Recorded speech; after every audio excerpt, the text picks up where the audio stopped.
Hello students, यदि आप हमारे इस चैनल आरबीएस फिजिक्स पर पहली बार आए हैं, सब्सक्राइब करें, बेल आइकन दबाएं, ऑल करें, जिससे कि हमारे वीडियो के अपलोड होते ही आपको इसके नोटिफिकेशन मिल जाए।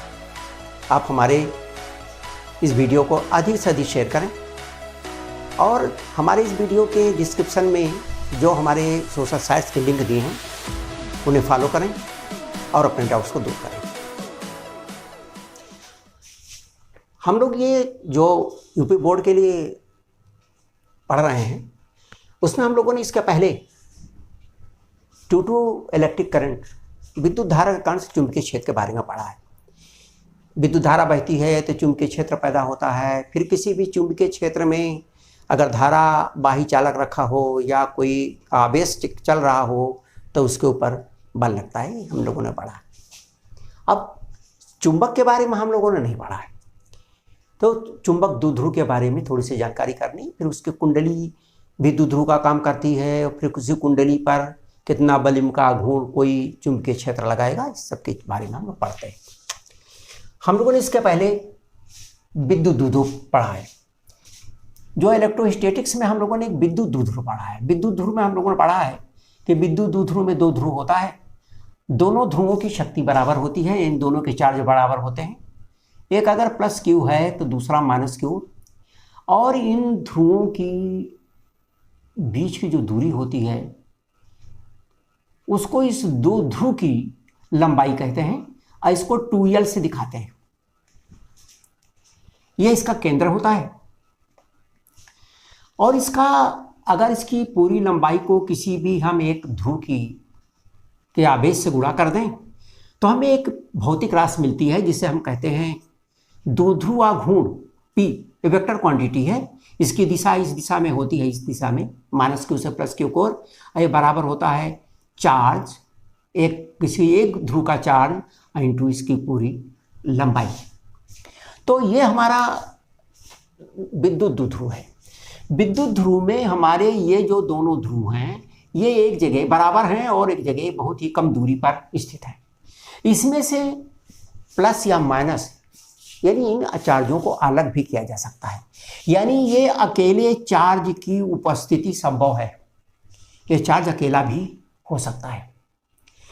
इसके कारण से जो हमारा द्विध्रुव है इसके कारण से इसके अक्ष पर हमने चुंबकीय क्षेत्र निकाला, इसके इक्वेटर पर यानी इसके निरक्ष पर हमने चुंबकीय क्षेत्र निकाला, और इन दोनों के अलावा किसी अन्य बिंदु पर भी हमने विद्युतीय क्षेत्र निकाला।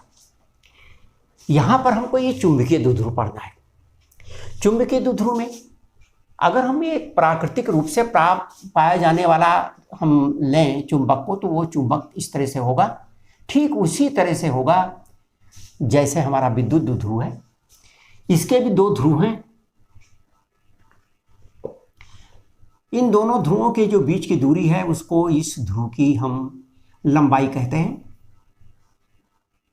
और इसकी सामर्थ्य को हम ध्रुव सामर्थ्य कहते हैं, स्मॉल m, जो एक नॉर्थ होगा और एक साउथ होगा, और ये हो गया m। सामर्थ्य बराबर है लेकिन एक नॉर्थ होगा, ये साउथ होगा। और इसमें से अगर इसके नॉर्थ या साउथ की जो सामर्थ्य है, सामर्थ्य स्ट्रेंथ इसको कहते हैं, स्ट्रेंथ m, अगर इसको हम गुणा कर देते हैं इसकी लंबाई से तो बराबर हो गया m इंटू 2l। ये भी एक वेक्टर क्वांटिटी है, इसे हम कहते हैं चुंबकीय द्विध्रुव आघूर्ण। द्विध्रुव आघूर्ण ये भी है, ये भी है, ये विद्युतीय द्विध्रुव आघूर्ण है और ये चुंबकीय द्विध्रुव आघूर्ण है। अब यहाँ पर एक बात ध्यान देने की है कि चुंबक में हम इन दोनों ध्रुवों को कभी अलग नहीं कर सकते। अगर हमने इस चुंबक को बीच से काट दिया तो फिर अलग काट के अलग कर देंगे तो इधर यस बन जाएगा, इधर यन बन जाएगा। अगर इसको और काट दें तो इधर यस बन जाएगा, इधर यन बन जाएगा। इसको कितना भी हम काटते चले जाएं, छोटा सा छोटा कर दें, परमाणु की स्थिति तक चले जाएं तो भी परमाणु भी एक चुंबक के रूप में रहेगा, उसमें दोनों ध्रुव रहेंगे यन और यस। यानी चुंबकीय द्विध्रुव के ध्रुवों का अलग स्वतंत्र रूप से इनका अस्तित्व नहीं है। विद्युत द्विध्रुव और चुंबकीय द्विध्रुव का सबसे बड़ा अंतर यह है कि चुंबकीय द्विध्रुव में किसी भी द्विध्रुव का स्वतंत्र अस्तित्व नहीं है। किसी भी ध्रुव का स्वतंत्र अस्तित्व नहीं है।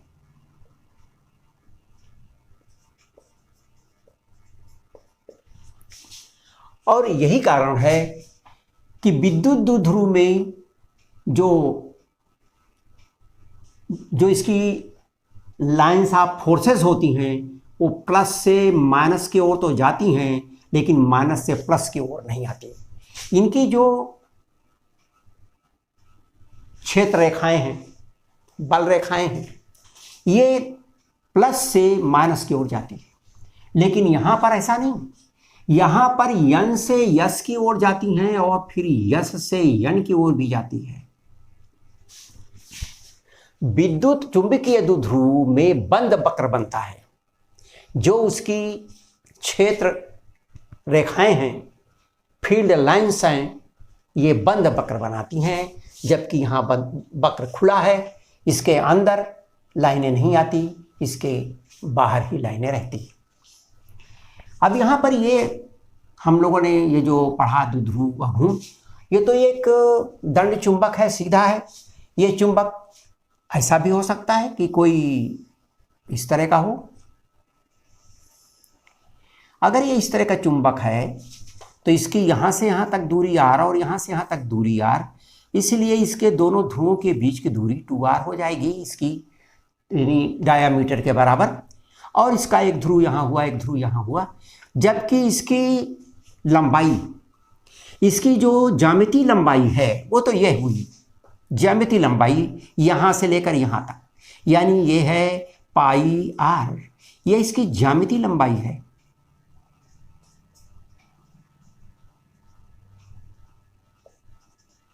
लेकिन द्विध्रुव की लंबाई, इसके ध्रुवों के बीच की दूरी होती है, इसकी द्विध्रुव की लंबाई हुई 2r, यह इसकी है द्विध्रुव।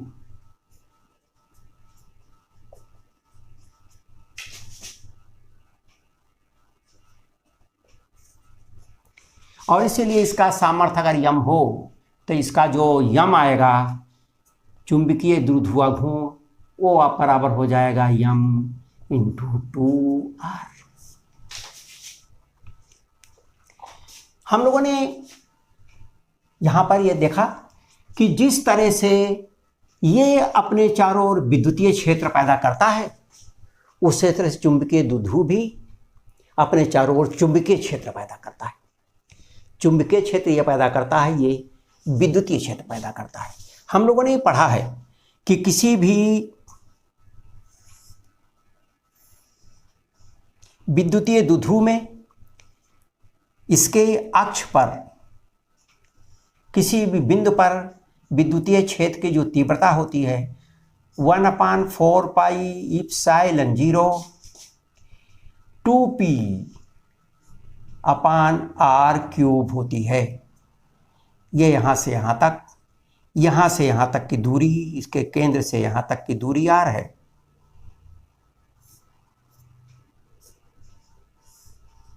इस बिंदु तक की, और इसीलिए यहाँ पर चुंबकीय क्षेत्र इतना होगा, विद्युतीय क्षेत्र इतना होगा। इसी प्रकार इस बिंदु पर, इसके निरक्ष पर अगर हम निकालते हैं तो यहाँ पर E इक्वल टू, यहाँ से यहाँ तक की दूरी अगर r हो तो यह बराबर हो जाएगा 1/4 पाई इप्सिलॉन 0 p अपान r क्यूब। किंतु मैग्नेट में भी ठीक ऐसा ही होगा। अगर हमारा ये मैग्नेटिक फील्ड है, मैग्नेटिक डायपोल है, तो इस मैग्नेटिक डायपोल के अक्ष पर, इसके अक्ष के किसी भी बिंदु पर चुंबकीय क्षेत्र भी ये बराबर हो जाए, ये विद्युतीय क्षेत्र का स्थिरांक है। और यहाँ चूंकि चुंबकीय क्षेत्र पैदा करता है, ये यन है, ये यस है, और इसीलिए, और यहाँ से यहाँ तक के, इसके केंद्र से यहाँ तक की दूरी r है। इसलिए ठीक इसी तरह ये हो जाएगा चुंबकीय क्षेत्र का स्थिरांक μ0/4π द्विध्रुवाघूर्ण ट्वाइस, दो ध्रुवाघूर्ण का ट्वाइस बटा डिस्टेंस की तीसरी घात। जैसे यहाँ डिस्टेंस के तीसरी घात वैसे वहाँ डिस्टेंस के तीसरी घात, बिल्कुल वैसे ही। इसी प्रकार से अगर इसके हमको निरक्ष पर निकालना हो, इस पर या इस तरफ किसी भी बिंदु पर, तो यहाँ पर इसका जो चुंबकीय क्षेत्र होगा B, ये बराबर होगा μ0/4π m/r3। यहाँ पर ये वोल्ट प्रति मीटर, R न्यूटन प्रति कूलम है, यहाँ भी ये न्यूटन प्रति कूलम है, और ये यहाँ पर टेस्ला है, ये भी यहाँ पर टेस्ला है।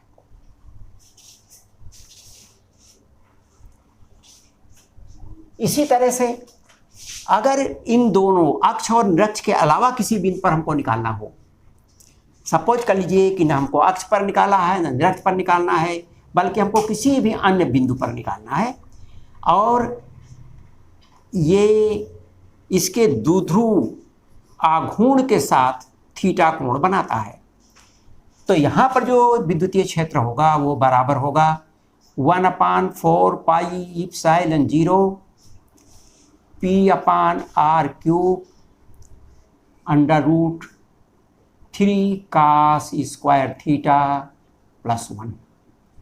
ये यहाँ पर विद्युतीय क्षेत्र होगा इसके किसी भी बिंदु पर, यानी इसके अक्ष या निरक्ष पर नहीं, बल्कि यहाँ कहीं भी, केवल ये कोण हमको मालूम हो, थीटा कोण हम निकाल सकते हैं। उसी तरह यहाँ भी है, अगर मान लीजिए हमको इस बिंदु पर निकालना है, ये इसका यम का दिशा है, यम का दिशा यस से यन की ओर होता है, ये है यम की दिशा, और इसके साथ ये थीटा कोण बनाता है, तो यहाँ पर जो चुंबकीय क्षेत्र आएगा μ0/4π m/r³ √3 cos² थीटा +1। जैसा इलेक्ट्रिक फील्ड में है वैसा मैग्नेटिक फील्ड में है। इसको देख करके, इसकी तुलना करके ही हम उसको लिख सकते हैं। हमको इसके डेरिवेशन करने की यहाँ आवश्यकता नहीं, लेकिन इसको याद रखने की हमें आवश्यकता है कि अक्ष पर कितना होगा और निरक्ष पर कितना होगा।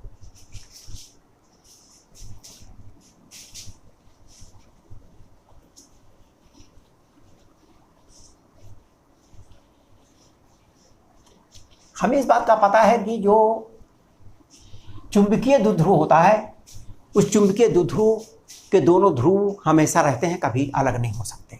उसका कारण यह है कि हमें जानते हैं कि जो भी मैग्नेटिक डायपोल हैं, चुंबकीय द्विध्रुव है, वो एक कुंडली भी चुंबकीय द्विध्रुव होती है, सोलेनॉइड भी चुंबकीय द्विध्रुव है।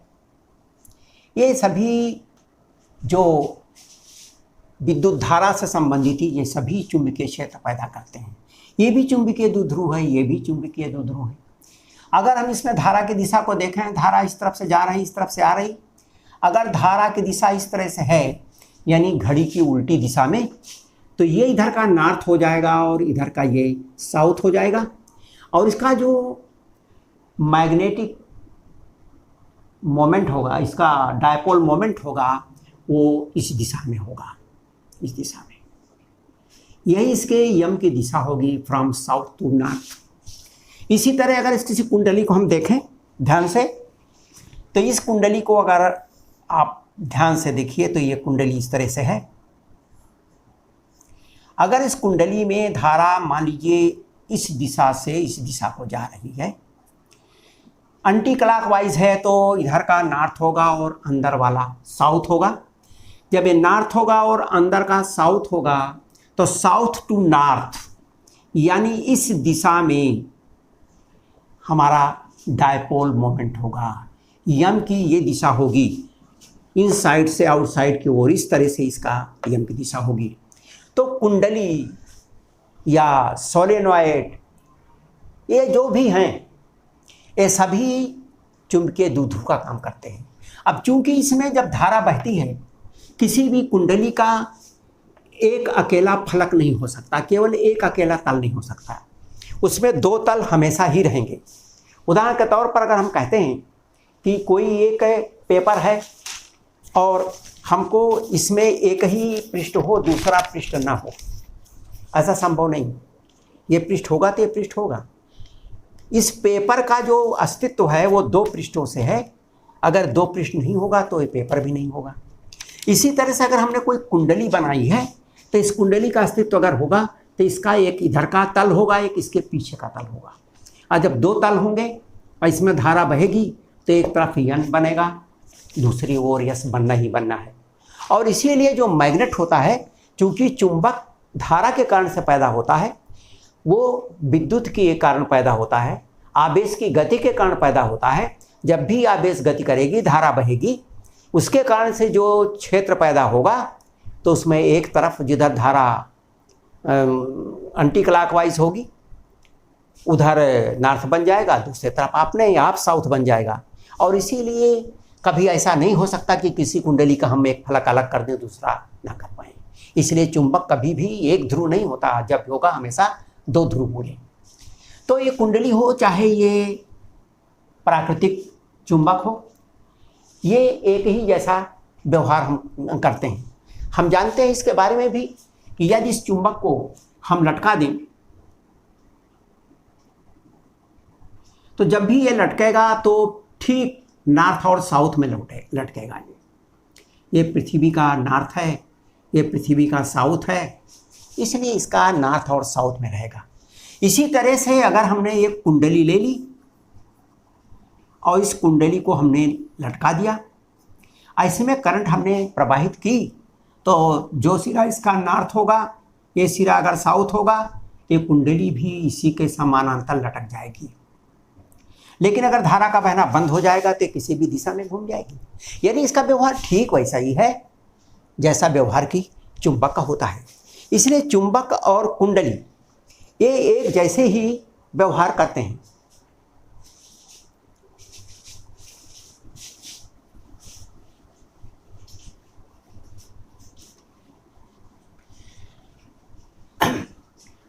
अब मान लीजिए हमारे पास एक मैग्नेटिक डायपोल है और हमने उसको किसी मैग्नेटिक फील्ड में रखा।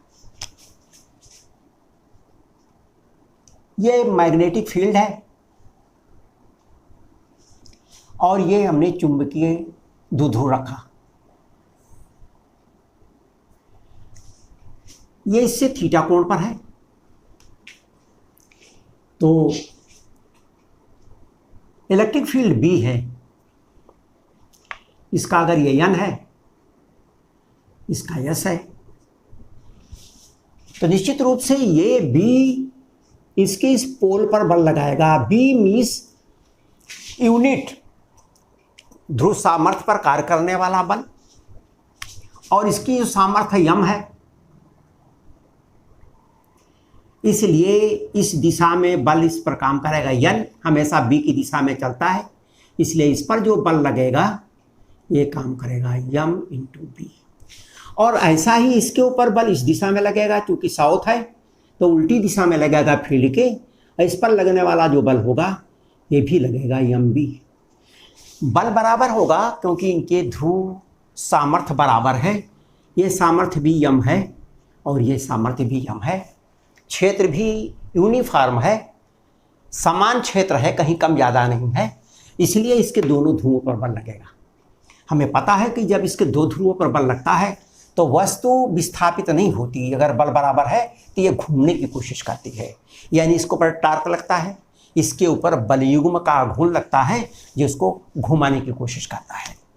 इसलिए चुंबक पर या चुंबक द्विध्रुव पर बल युग्म का आघूर्ण,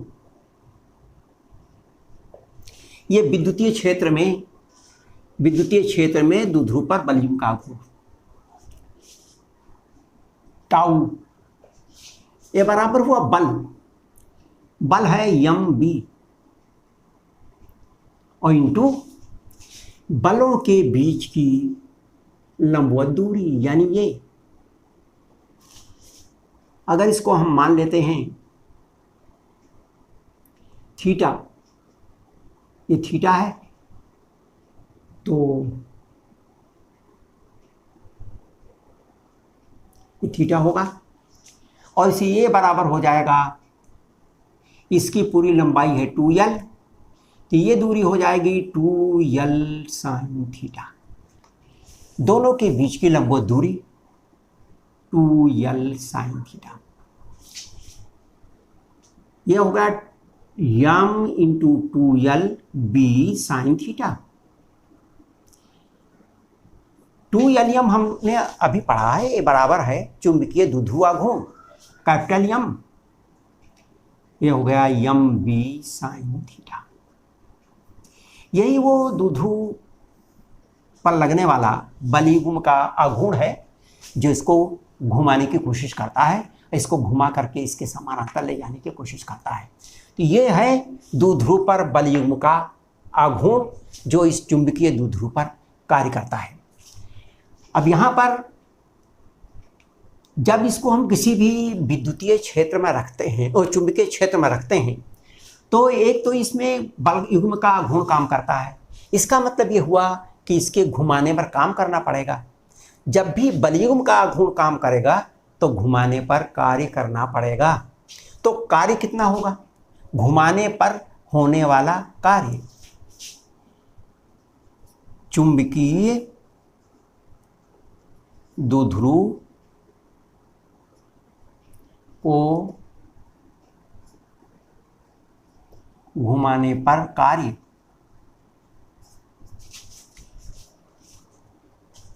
अब कार्य W,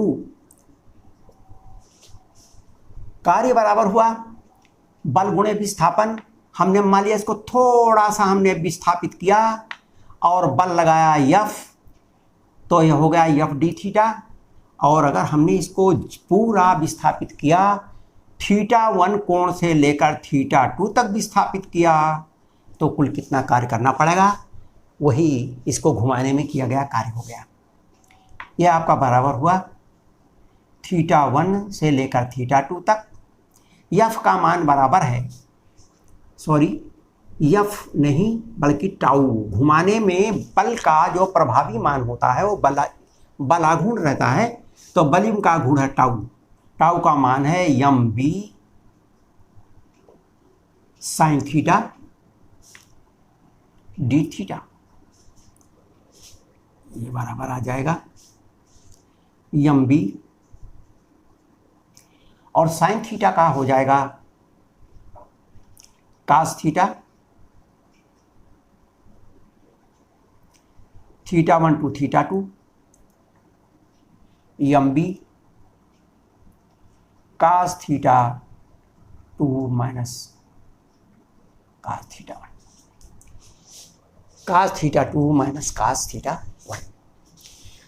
अब हमने कास θ1 को हमने मान लिया जब हमने इसको यहाँ रखा था इसके समानांतर, और जब इसके समांतर रखेंगे तो ये कोण बराबर 0 हो जाएगा। और इस कोण को हम थीटा मान लेते हैं, θ2 को। तो हमने यदि θ1 को हमने 0 माना तथा θ2 बराबर थीटा, बलयुग्म के आघूर्ण द्वारा होने वाला काम जो ये बल लगाता है उसके द्वारा, ये हो गया माइनस डी थीटा। माइनस रहेगा, माइनस इसलिए रहेगा क्योंकि ये हमारे द्वारा किया गया काम। ये तो बलयुग्म का आघूर्ण लगता है विद्युतीय क्षेत्र के द्वारा लगने वाला, और इसलिए अगर हम घुमाएंगे तो हम θ1 से θ2 घुमाया तो बाह्य बल द्वारा होने वाला कार्य, तो ये बराबर हो जाएगा θ1 माइनस θ2। यदि θ1 0 हो, θ2 थीटा हो, तो हमारे द्वारा होने वाला कार्य, घुमाने में होने वाला कार्य W बराबर यम बी अब यह हो जाएगा आपका cos थीटा 0 बराबर 1, तो यह हुआ M B 1 minus cos theta. ये किसी भी द्विध्रुव को अगर हम घुमाते हैं, यानी बाह्य स्रोत इसको किसी चुंबकीय क्षेत्र में घुमाता है, तो इतना कार्य करना पड़ेगा। स्थितिज ऊर्जा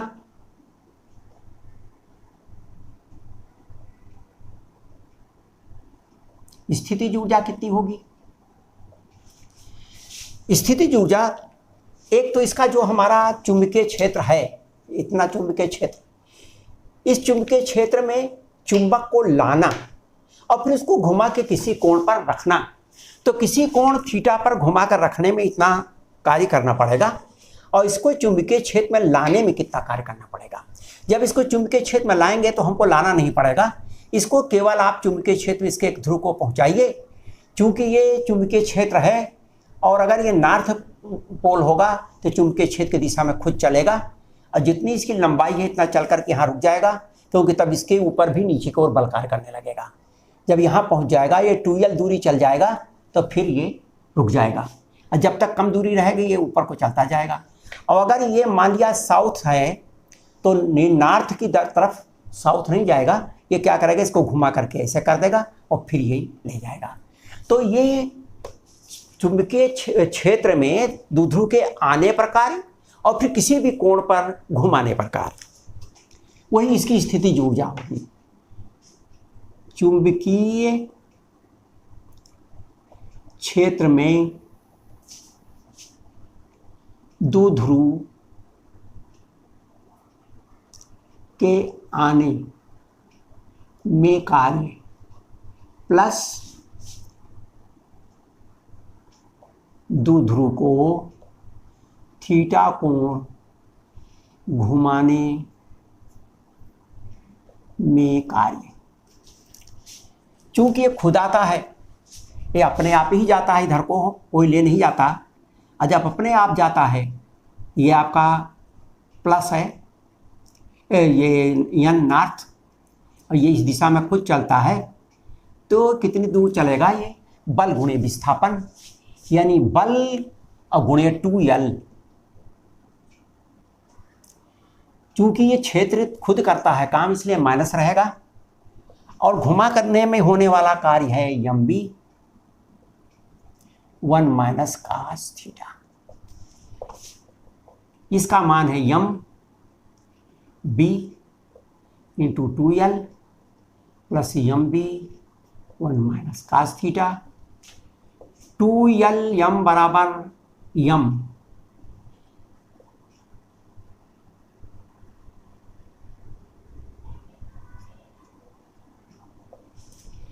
और इसलिए स्थितिज ऊर्जा किसी भी चुंबकीय क्षेत्र में किसी भी द्विध्रुव की स्थितिज ऊर्जा बराबर minus M B cos theta. Minus का मतलब ये हुआ कि वो उसके अंदर उस द्विध्रुव उस चुंबकीय क्षेत्र में फंसा रहेगा, बाहर नहीं निकलेगा, उसको निकालने के लिए बाहर कार्य करना पड़ेगा, तब भी बाहर जाएगा। एक बार चुंबकीय क्षेत्र में जब आ जाएगा तो वो इतनी ऊर्जा से वो बंध जाएगा, उसके अंदर रहेगा। तो ये तो हुआ घुमाने, ये तो हुआ उसको कितना ये क्षेत्र उसके ऊपर बलयुग का घूर्ण लगाता है। फिर इस बलयुग का घूर्ण के विपरीत हम अगेंस्ट में काम कितना करते हैं घुमाने के लिए, और फिर स्थितिज ऊर्जा चुंबकीय क्षेत्र में किसी भी चुंबक की कितनी होती है। हमने आपको बताया कि अगर हम चुंबक न लें तो उसकी जगह हम कुंडली ले सकते हैं। अगर हम कुंडली लेंगे तो वो कुंडली भी इसी तरह से चुंबकीय, उस कुंडली पर भी बलयुग्म का घूर्ण काम करेगा। तो किसी चुंबकीय क्षेत्र में धारावाही कुंडली पर बलयुग्म का आघूर्ण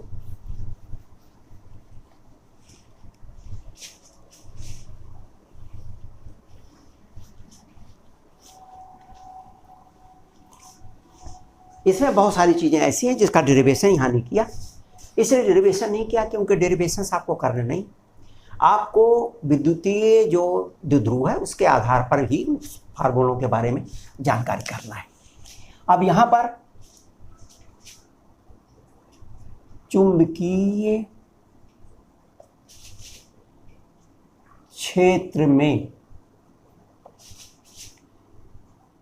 धारावाही कुंडली पर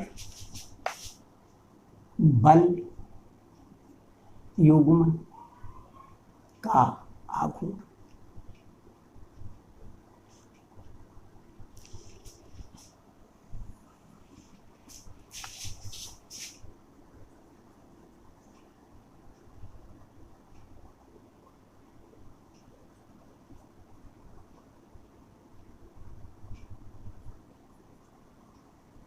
moment of the couple on a coil in a magnetic field.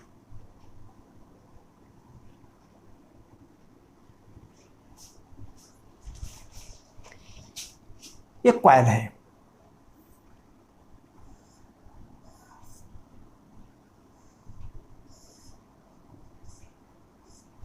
धारा बहती, this is direction of the current. ये इसकी लंबाई यल है, इसकी भुजा की लंबाई यल, इसका हमने नाम रखा M N O P. This is the coil, कुंडली। इस कॉइल को हमने किसी आधार पर लपेटा, इस तरह का एक स्पेस है, इस पर स्पेस है, हमने लपेट दिए कुंडली, एन फेरे लगाई, इस तरह से कुंडली, दोनों तारे निकले हुए हैं, एक तार से धारा जाती है और एक तार से धारा आती है, और ये मैग्नेटिक फील्ड है जो इस दिशा में काम करता है, ये इसका मैग्नेटिक फील्ड है। बी, अब अगर मैग्नेटिक फील्ड, ये मैग्नेटिक फील्ड इस तरह से है, इस तरह से मैग्नेटिक फील्ड है, अगर इस तरह से मैग्नेटिक फील्ड रहे लाइक दिस, इस तरह मैग्नेटिक फील्ड है, तो इस धारा और इस धारा के तो लंबवत है, लेकिन इस धारा पर और यहाँ जो नीचे धारा बहती है इसके समानांतर है, तो इस पर तो कोई बल कार्य नहीं करेगा, लेकिन इन दोनों पर बल कार्य करेगा। लेकिन अगर ये ऐसे घूम जाए तो चुंबकीय क्षेत्र इसके साथ भी कोण बनाएगा, इसके साथ समानांतर नहीं रहेगा, तब ये जो हमारी जो समानांतर थी, अगर ये घूम जाए कॉइल तो ये इसके साथ भी कोण बनाएगी, और जब इसके साथ भी कोण बनाएगी तो इसके ऊपर जो लगने वाला बल का आघूर्ण होगा, जो इसके ऊपर लगने वाला बल होगा, जो इसके ऊपर लगने वाला बल होगा वो होगा, और वो विपरीत होगा, क्योंकि इसमें धारा की दिशा इधर को है, इसमें धारा की दिशा इसमें इधर को है, और ये दोनों पर लगने वाले बल एक दूसरे के विपरीत होंगे और उनका परिणामी जीरो होगा। इसलिए ये मान लिया कि जो चुंबकीय क्षेत्र है, ये चुंबकीय क्षेत्र से ये तिरछा है, थीटा कोण बनाता है।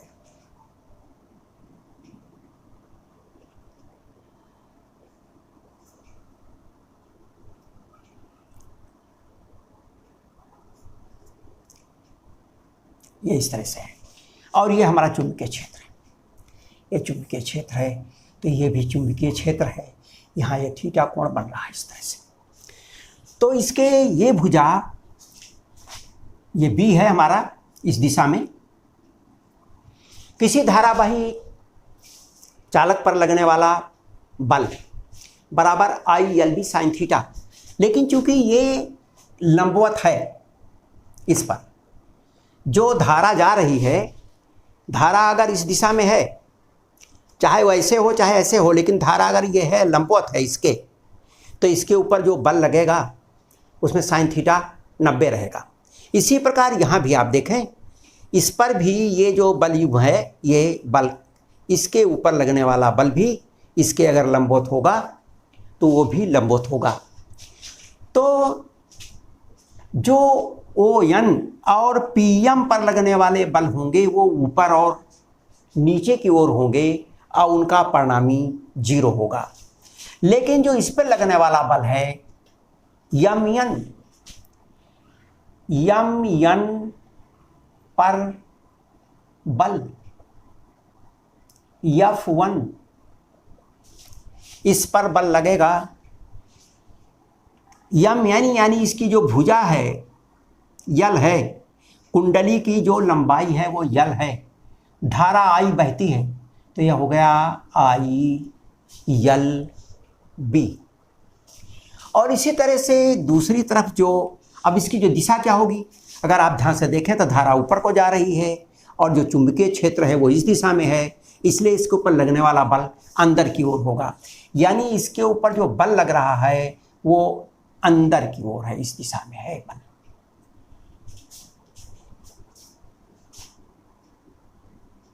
पृष्ठ से अंदर की ओर।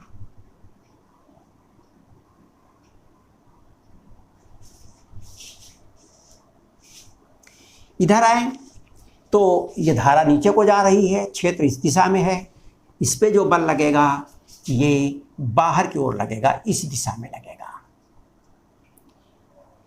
F2 F1 तो Mn पर बल इतना लगा पृष्ठ अंदर की ओर, और OP पर लगने वाला बल OP पर बल F2 ये भी रहेगा ILB, पृष्ठ से बाहर की ओर। अब ये बाहर की ओर लगता है और ये अंदर की ओर लगता है। जो हमारी कुंडली है वो समझिए ये हमारी कुंडली है, और इस कुंडली पर इस पर बल इधर को लग रहा है, इस पर बल इधर को लग रहा है। इस पर और इस पर लगने वाले बल कैंसिल हो जाते हैं, उनका परिणामी 0 है। इसके ऊपर 2 बल काम करते हैं।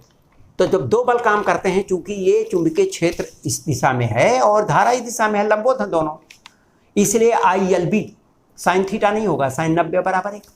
तो इसके ऊपर लगने वाला बल इधर को है और इसके ऊपर लगने वाला बल इधर को है, तो इसको ये ऐंठेंगे यानी इसको घुमाएंगे, बल युग्म का आघूर्ण पैदा करेंगे, इसमें एक ऐंठन पैदा हो जाएगी। हमको ये बल युग्म का आघूर्ण निकालना है कि किसी भी चुंबकीय क्षेत्र में किसी भी धारावाही कुंडली पर लगने वाला बल युग्म का आघूर्ण, ये निकालना हमको।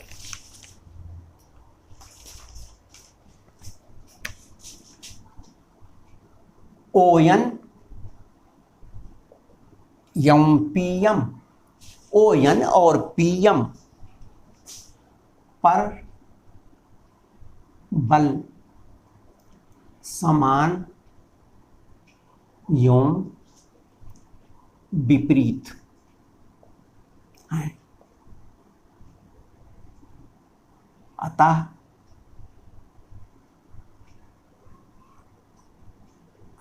परिणामी 0 होगा। तो इधर अगर बल लगा और इधर बल लगा तो ये परिणामी 0 हो जाएगा, क्योंकि बल एक लाइन में काम कर रहा है।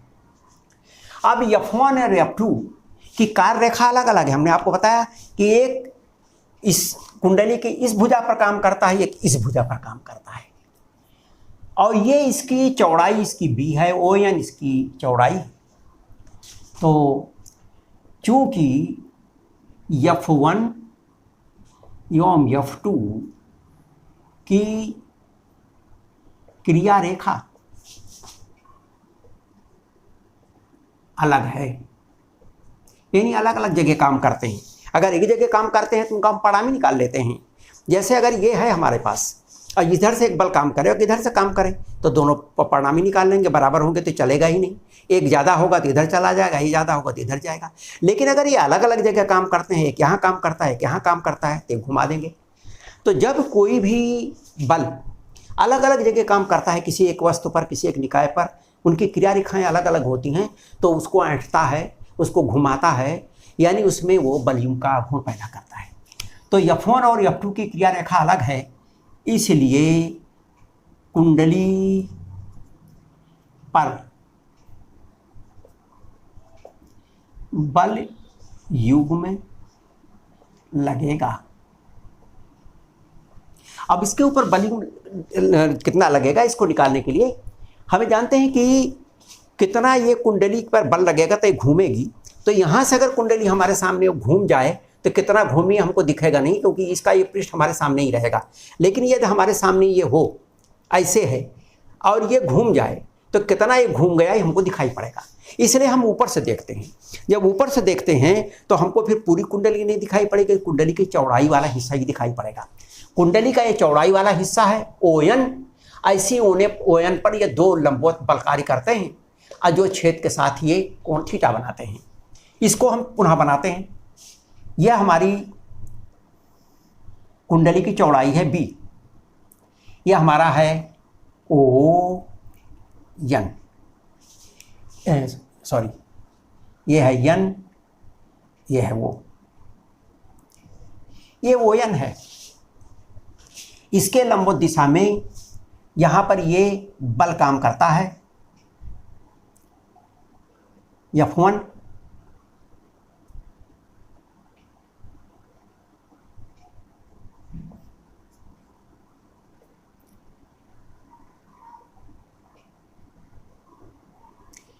ये इधर लगेगा F1, और इस दूसरे वाले पर इसी के ठीक लंबवत दिशा में विपरीत दिशा में काम करेगा F2।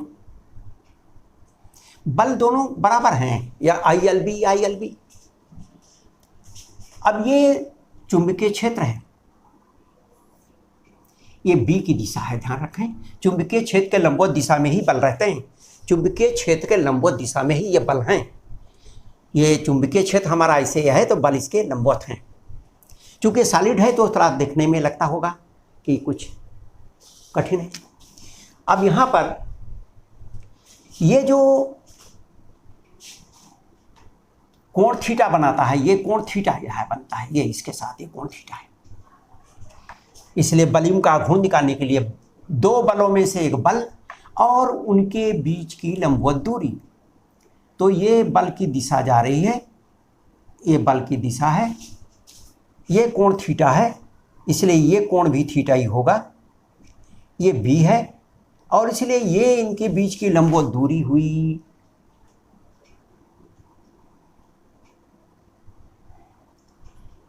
OQ।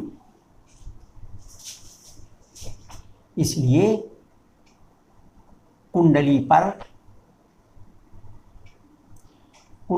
पर बल युग्म का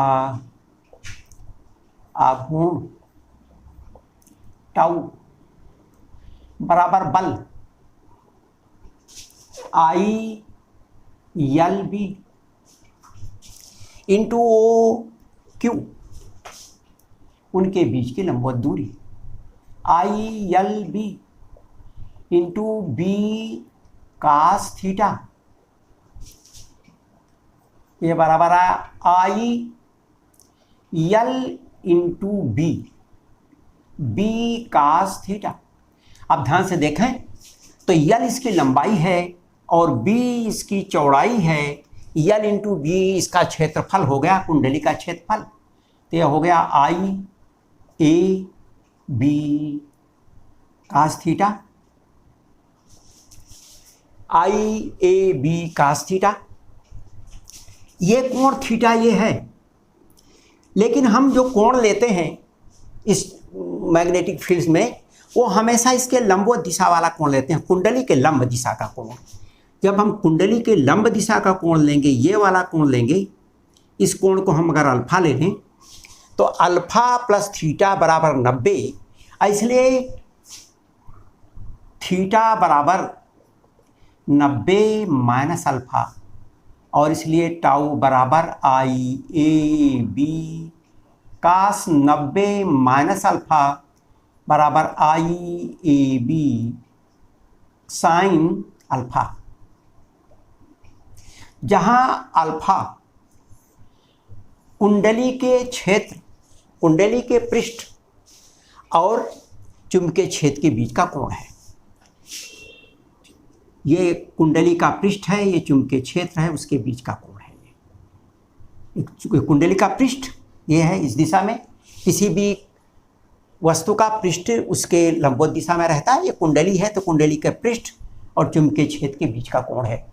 यही है वो बलयुग्म का घूर्ण जो हमारे चुंबकीय क्षेत्र में धारावाही कुंडली पर बलयुग्म का घूर्ण लगता है, जो कुंडली को घुमाता है, ऐंठन पैदा करता है। अब ध्यान से देखें, जब ये कुंडली चुंबक अगर हो जाए तो इसकी तुलना हम दंड चुंबक से कर सकते हैं। यही बराबर होता है यम बी साइन अल्फा, और इसलिए यहाँ पर ध्यान से देखें तो यम बराबर है आई ए। इसलिए कुंडली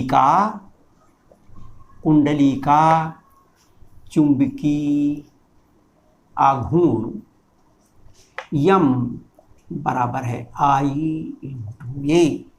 अगर यन फेरे हों तो यन आई ए। ये है हमारा कुंडली पर लगने वाला बलयुग्म का घूर्ण, और यह है धारावाही कुंडली में कितना बलयुग्म का घूर्ण लगेगा, उसका कितना चुंबकीय घूर्ण होगा। ये तो हुआ हमारा जो चुंबक के बारे में एक छोटी सी जानकारी।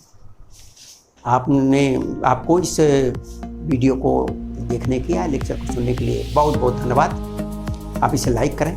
थैंक्स।